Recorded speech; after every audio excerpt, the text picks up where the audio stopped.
शहीद हुए हैं उनकी जरा याद करो कुर्बानी है मेरे वतन के लोगों, जरा आँख में भर लो पानी जो शहीद हुए हैं। आज हा सोहळा आपण एका विशेष कार्यक्रमासाठी घेत आहोत। आज इथे सर्वजण उपस्थित राहिले, सर्वप्रथम मी सर्वांचे सहर्ष स्वागत करते।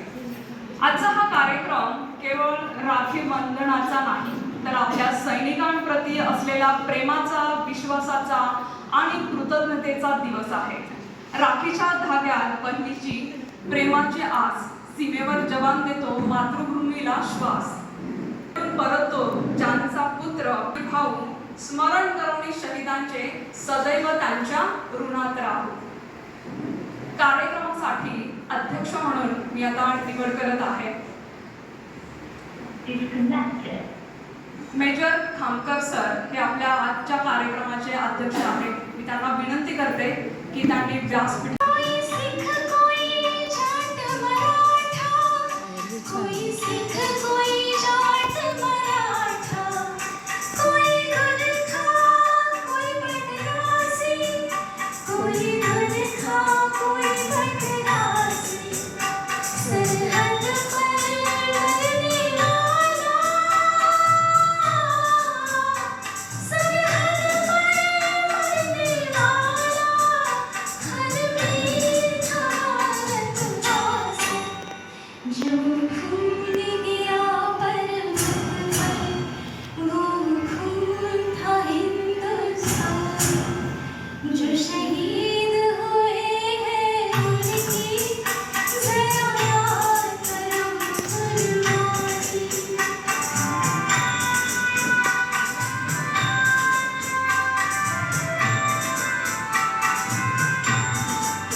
पलीकडे म्हणजे पाकिस्तान मध्ये घेऊन गेले।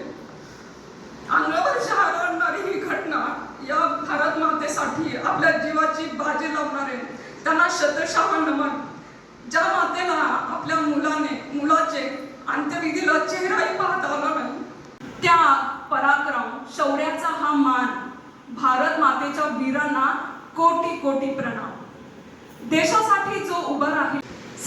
निवृत्तीनंतर BK बिर्ला महाविद्यालयात कल्याण येथे 12 वर्ष सुरक्षा अधिकारी म्हणून कार्य केले.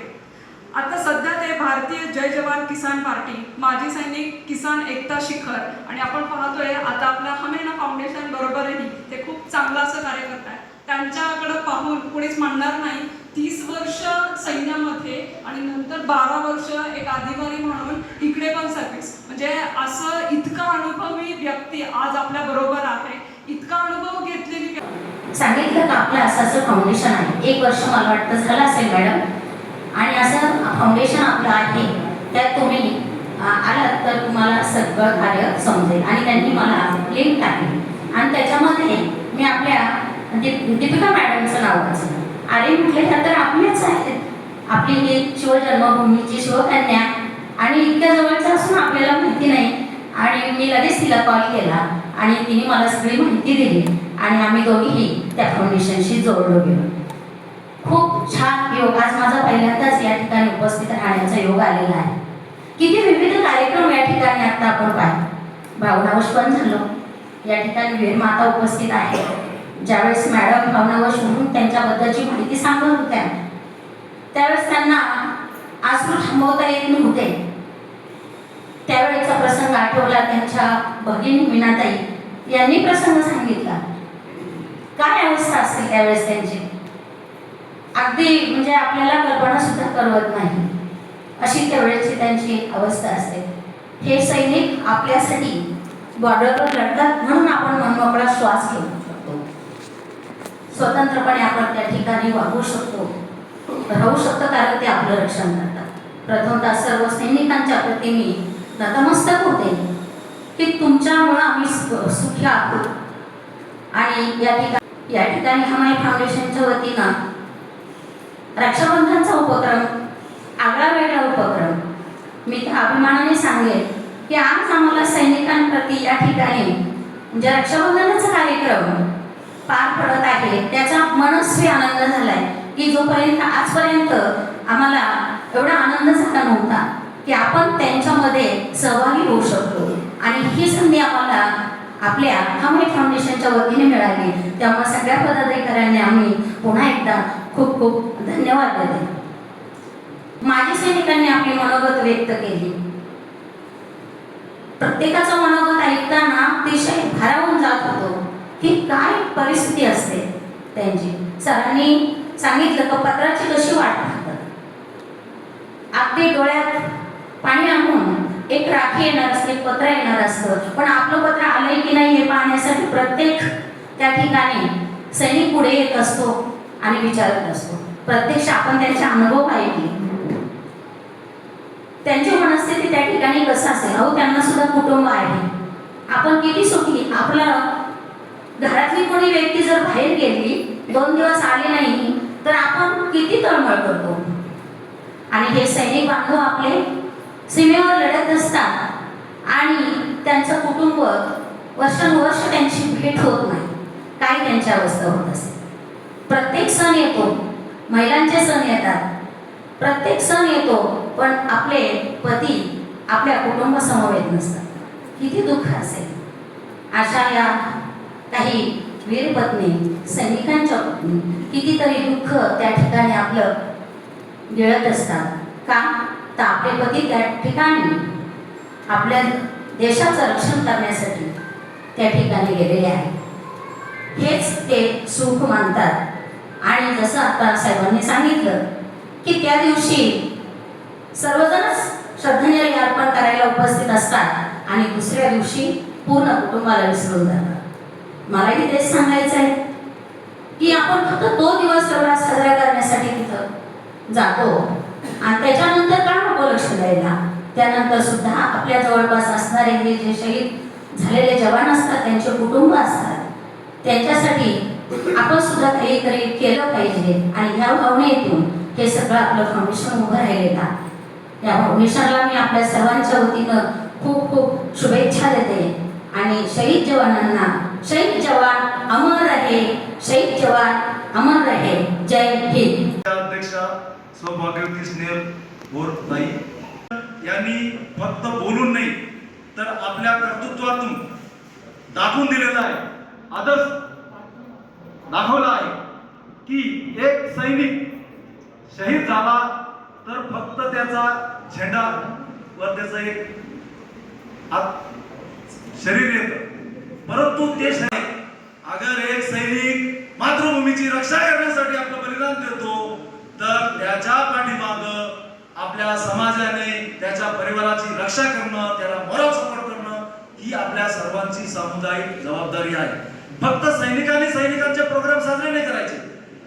हा ना फाउंडेशनने एक आदर्श दाखवून दिला आणि याच्यामध्ये विशेष करून सगळा शिक्षक वर्ग, महिला वर्ग आहे आणि हा आदर्श त्यांनी जो दाखवून दिला महाराष्ट्रातील माजी सैनिक संघटनांना आणि इतर सेवाभावी संघटनांना एक आदर्श आहे. कार्य कसं केलं जातं यामध्ये फक्त एक राम शिंदे साहेब सैनिक आहे, की जी देशमुख साहेब डॉक्टर साहेब आहेत आणि बाकी सगळं महिला वर्ग आहे आणि काम कसं केलं जातं, नियोजित कसं केलं जातं यांच्याकडून आदर्श घ्यावा. आणि दीपिका जंगम प्रोफेसर आहेत आणि प्रास्ताविक मांडताना भावनिक झाल्या आणि सर्वांच्या डोळ्यामध्ये अश्रू आले होते आणि हा मिळालेला प्रोग्राम बरंच काही सांगून जातो. कसा नियोजनबद्ध कार्यक्रम केला जातो. कॅप्टन भिकाजी बाबासाहेब गेल्या बऱ्याच दिवसापासून संपर्कात आहे आणि ही राखी खास अशी बनवलेली आहे. तर हीच राखी तुम्ही सर्वांनी जपून ठेवायची आहे आणि ही राखी तुम्हाला नेहमी आपल्या फाउंडेशनची आठवण होईल अशी आहे.